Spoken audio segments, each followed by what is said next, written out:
Welcome to Earth's Extreme, your favorite biome survival show. I'm your host, Madhulika, and today we're going to be spinning the wheel to see where our new contestant, Aadya Khera, will be traveling to.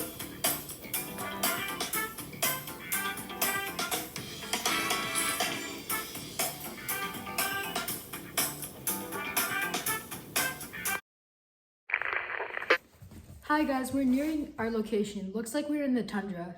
What's a tundra? A tundra is known as a frozen desert because there's little to no water anywhere. Unlike a desert, they remain cold the whole year. Tundras don't get much rainfall, on average 6 to 10 inches per year. There are 3 types of tundras. Oh wow, what are those 3 types? Well, the 3 types of tundras are the Arctic, Antarctic, and Alpine tundras.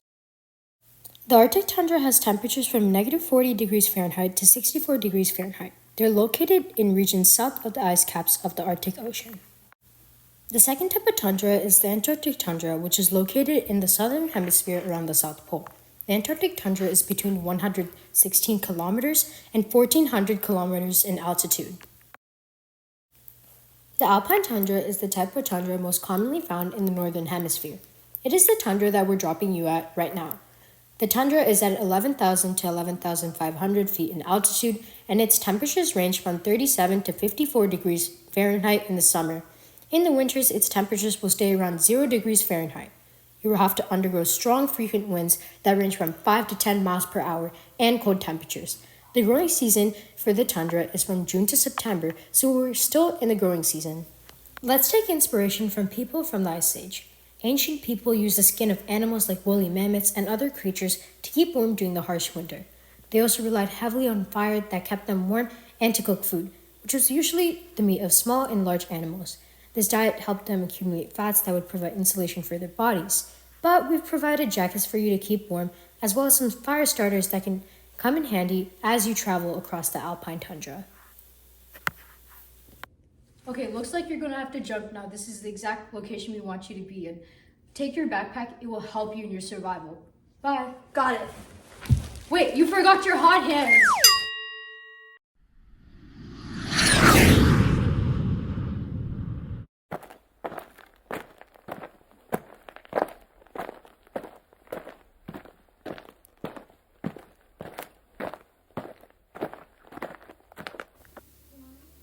Hi Aadya, I'm back. Nice to meet you. It's my job to help you with your journey before the chilly winter. The first thing you will need to do is check up on the other side of the mountain where you come face to face with your next obstacle.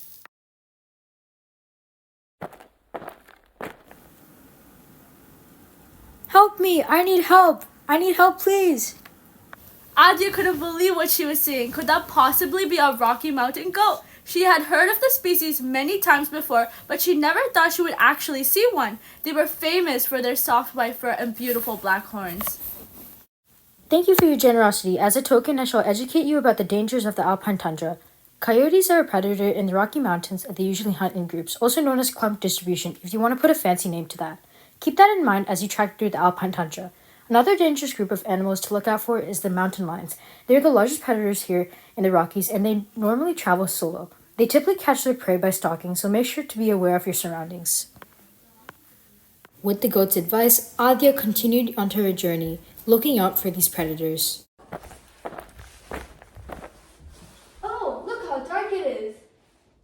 I need to find food.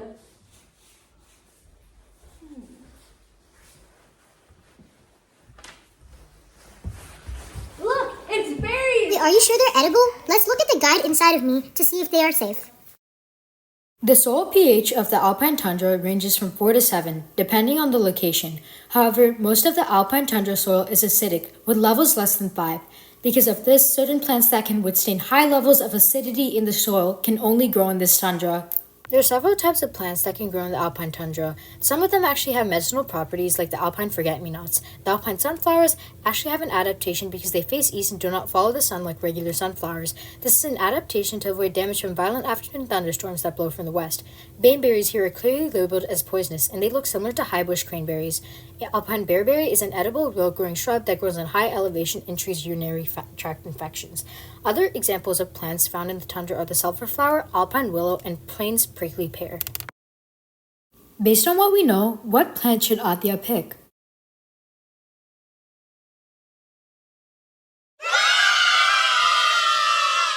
As it's getting dark, Aadya sets up her tent using the kit that the show provided.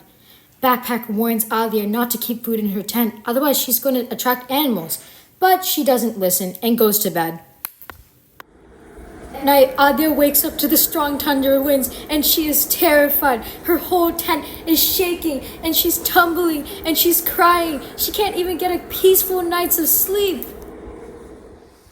Well, isn't it, Aadya? Look at the mess that you created. You lost all your food, your water, because you attracted critters, because you left food in your tent. You should never, ever leave food in your tent during a campout, because it's a safety hazard. Aadya finally understands and takes the advice. What is that? That doesn't look like my Aadya foot. tries tracking down the elk to get her supplies back. An elk? I think it's time for water. Where do I find it? What do you think, Backpack? Where should I find water? Also, now you want my advice? Well, you could start by melting snow, but you don't really have a pot for that. Next, you could try looking for a lake or pond, but the water isn't usually clean there. You could try a stream because they have running water, and running water is usually clean and requires less effort to purify from microorganisms and pollutants. Look! Could that be a stream? I finally found some water. I don't know. Looks kind of iffy though. Good thing I have an infinity straw to filter it out. Backpack, straw! Oh wow, look at how beautiful this spring is. I wish I could just be here forever. Maybe the tundra isn't that bad. Ah, look! It seems that there are wood frogs near the stream.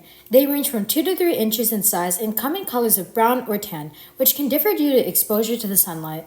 The boreal toad has dark splotches on its underbelly, can range from 2.4 to 3.1 inches, while the males can go up to 2.9 inches. They usually prefer high altitude areas where there is water and are omnivores. They eat both plants and insects, helping control the population and provide food for bigger animals. Other important animals in this biome are... Here are a couple more animals that can survive in the alpine tundra and stop the ecosystem from overflowing. The bats eat small things like insects and mosquitoes and stop them from overpopulating. On the other hand, things like the snowshoe hare, bighorn sheep, and mule deer are all herbivores and control the population of grasses and berries and twigs. All of these 4 animals, although very different, can fall prey to the same animals, which are coyotes, wolves, mountain lions, bobcats, and many more, which can be seen on these pamphlets.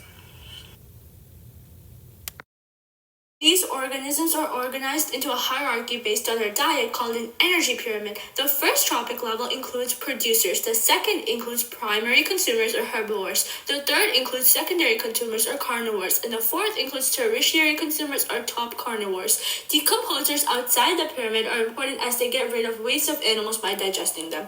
Also important is the sun, which although is not a part of the pyramid, is the start of energy flow and how all these organisms get their energy. Here is an example of a food chain based on this energy pyramid. Okay, Aadya, for your last and final challenge, you must give this note for forbidding the construction of a highway straight through the home of many Northern American wolverines. Here's the map to follow. Alright, I think it's time to start our journey. Backpack, map! Let's see.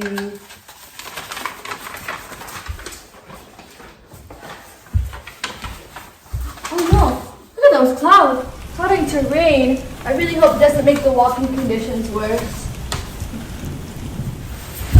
Oh no! I fell! You know, this show is not worth the trouble. Everything I've been through. Maybe it's time for me to quit. You humans are all the same, lazy and selfish. The Northern American wolverines are already endangered, and this deforestation hurts their whole population. Not delivering this message would result in them losing their homes. Oh wow. I didn't know I was so special with a big impact. Let's do this, Backpack. Look, Backpack, I think we're almost there. Look at all the cute little wolverines. Wait, stop right there. Take the snow and stop your construction.